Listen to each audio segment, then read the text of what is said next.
कहा है कि देश बेहद आर्थिक संकट से गुजर रहा है और इस वजह से उन्होंने देश के एक लोगों को अपील की है ये 7 स्टेप उठाने के लिए, ये 7 कदम उठाने के लिए। एक तो ये कि वर्क फ्रॉम होम करो, सोना खरीदना बंद करो, कम से कम सोना खरीदो।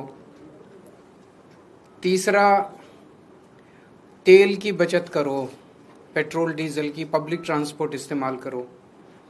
चौथा, फर्टिलाइजर्स का कम से कम इस्तेमाल करो, नेचुरल फार्मिंग करो। पांचवा, फॉरेन प्रोडक्ट्स कम से कम इस्तेमाल करो और फॉरेन एक्सचेंज बचाओ। छठा, कुकिंग ऑयल कम से कम इस्तेमाल करो। और सातवां, फॉरेन ट्रैवल बंद करो, विदेशों में जाना बंद करो। हमारे देश 1950 के बाद से अभी तक ऐसे कई समय आए जब देश अलग अलग संकटों से गुजरा। कभी अलग अलग देशों से युद्ध हुआ, चीन से, पाकिस्तान से, आर्थिक मंदी से भी गुजरा। लेकिन इतने कठोर कदम आज तक कभी किसी प्रधानमंत्री ने देशवासियों को लेने के लिए नहीं कहे। मुझे याद है लाल बहादुर शास्त्री जी ने भी देश के लोगों से अपील की थी, इंदिरा गांधी जी ने भी एक समय सोना ना खरीदने की अपील की थी, अलग अलग अपीलें की थी अलग अलग प्रधान। इतनी कठोर अपील, इतनी सारी 7 इतने बड़े कदम आज तक कभी किसी ने नहीं लिया। पूरा देश इस वक्त सदमे में है। तो मेरी 3 गुजारिश है प्रधानमंत्री जी से। एक तो ये कि अगर आपने इतने कठोर कदम उठाने के लिए कहा है तो इसका मतलब अर्थव्यवस्था का काफी ज्यादा बुरा हाल है और या आने वाले समय में और भी ज्यादा बुरा हाल होने का अंदेशा है। देश ये जानना चाहता है कि हम कहां खड़े हैं। आपने हमें कहा हम सब देशवासी देशभक्त हैं, कठोर से कठोर कदम भी उठाएंगे, कठोर से कठोर अपने को, अगर हमें कठिनाइयां बर्दाश्त करनी पड़ी, कुर्बानियां देनी पड़ी देश के लिए, वो भी करेंगे।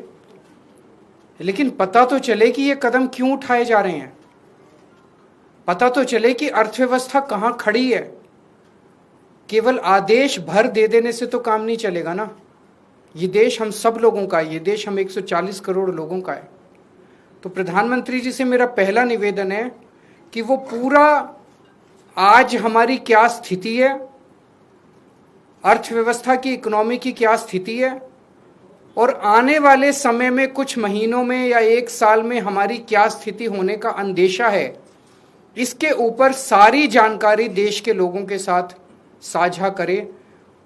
नहीं तो लोगों के मन में शंका पैदा होती है, अलग अलग किस्म की अफवाहें फैल रही है, कोई कुछ कह रहा है, कोई कुछ कह रहा है, अफवाहों का बाजार गर्म है। ये अर्थव्यवस्था के लिए अच्छा नहीं है, अर्थव्यवस्था के कॉन्फिडेंस के लिए अच्छा नहीं है। दूसरा, हम सब जानते हैं कि ये इराक और अमेरिका के बीच जो युद्ध है उसकी वजह से हो रहा है। लेकिन इराक और अमेरिका की वजह से युद्ध जो है उसकी वजह से तो पूरी दुनिया प्रभावित है, सारी दुनिया के सभी देश प्रभावित हैं उस युद्ध की वजह से। लेकिन किसी भी देश ने, किसी भी देश की सरकार ने इस किस्म के ये 7 कदम उठाने के लिए किसी भी देश की सरकार ने अपने नागरिकों को अपील नहीं की है। एक भी देश नहीं है। किसी ने कुछ एक स्टेप, किसी ने 2 स्टेप, किसी ने, लेकिन ये 7 इतने कठोर कदम उठाने के लिए एक भी देश की सरकार ने अपने नागरिकों को अपील नहीं की है।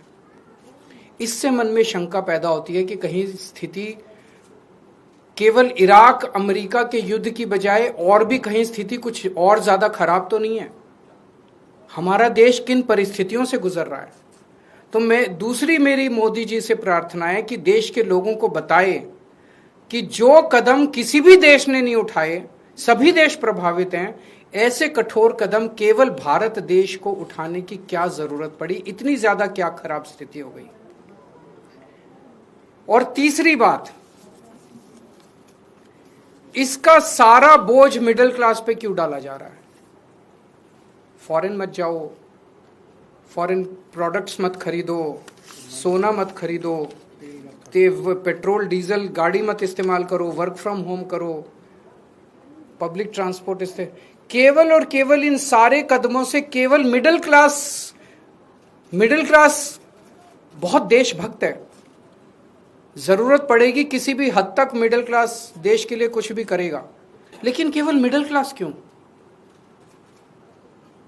सबसे पहले अगर कुर्बानी देनी चाहिए थी तो देश की सरकार को कुर्बानी देनी चाहिए थी। देश की सरकार अपने खर्चों के ऊपर, अपनी कंज्यूमर जो कंज्यूम करते हैं अपने खर्चों के ऊपर, देश की सरकार सबसे पहले कटौती करती। देश की सरकार ने कोई कटौती नहीं की। उसके बाद देश के प्रधानमंत्री और सारे मंत्री मिलकर अपने अपने खर्चों पे और कंजम्पशन पे कटौती करते। उन्होंने भी कोई कटौती नहीं की। सब खुले घूम रहे हैं, विदेशों में भी जा रहे हैं, गाड़ियां भी खूब इस्तेमाल कर रहे हैं, हवाई जहाज सब हो रहा है, सोना भी खूब खरीद रहे होंगे। उसके बाद अगर बनता था तो अफसरों के ऊपर, अफसरों से उम्मीद की जाती कि अफसरशाही जो है वो कुछ कुर्बानी करेगी। उसके बाद उम्मीद थी देश के अल्ट्रा रिच, जिनमें मोदी जी के कुछ दोस्त हैं, उनसे भी एक अपील करते मोदी जी की अडानी जी भी कुछ कुर्बानी करें, और जो देश के अल्ट्रा खरबपति अरबपति हैं वो भी कुछ करो। उनसे भी कोई अपील नहीं की गई। केवल और केवल देश की मिडिल क्लास से ये अपील की गई।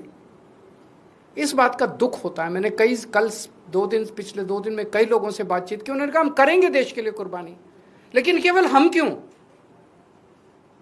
अडानी जी कुर्बानी नहीं करेंगे, मंत्री कुर्बानी नहीं करेंगे, अफसर कुर्बानी नहीं करेंगे, मोदी जी कुर्बानी नहीं करेंगे। देश तो सबका 140 करोड़ लोगों का है, चुन के केवल मिडिल क्लास क्यों? तो हम सब लोग तैयार हैं, जो भी देश के लिए करने की जरूरत है हम सब तैयार हैं, लेकिन चुन के मिडिल क्लास को टारगेट ना किया जाए और देश के साथ सारी इंफॉर्मेशन साझा की जाए। अगर आपके कोई प्रश्न है तो। सर, नीट का एग्जाम जो है वो रद्द करना पड़ा है। सबसे पहले मैं उन लाखों बच्चों को और उनके पेरेंट्स को अपनी तरफ से पूरी संवेदना देना चाहता हूं जो इस परीक्षा के रद्द होने से प्रभावित हुए हैं। मैंने भी अपनी ज़िंदगी में आईआईटी का पेपर दिया था पहले, फिर सिविल सर्विसेज का पेपर दिया था। मैं जानता हूं कि किस तरह से कठोर तपस्या करनी पड़ती है। हमारा एक छोटा सा घर होता था वहाँ पे हिसार में, ऊपर एक छोटा सा कमरा बनवा लिया था। 24 घंटे उस कमरे में बैठा मैं तैयारी करता रहता था।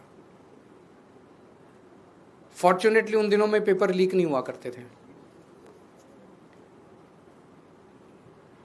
इतना गरीब परिवार होते हैं वो गरीब परिवार, कोचिंग इतनी महंगी है।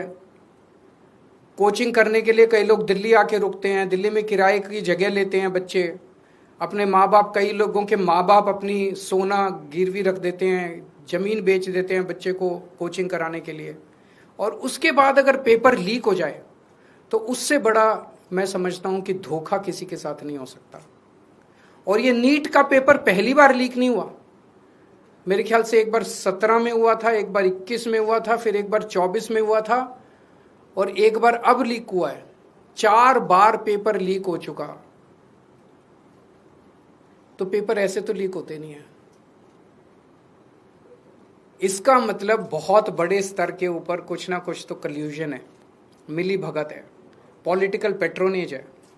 मैं ये जानना चाहता हूं जिन्होंने 2017 का पेपर लीक किया था वो आज कहां हैं? उनको सजा मिली? जिन्होंने 2021 का पेपर लीक किया था उनको सजा मिली? जिन्होंने 2024 का पेपर लीक किया सबकी बेल हो गई, सारे बाहर हैं। सबको कह दिया गया अब अगले पेपर के लीक करने की तैयारी करो, और वो कर रहे हैं। पेपर लीक पे ये चल क्या रहा है इस देश के अंदर? और मैं पूरी जिम्मेदारी के साथ कहता हूं, सरकार चलाना कोई आसान काम नहीं है। सरकार चलाना बहुत मुश्किल काम है।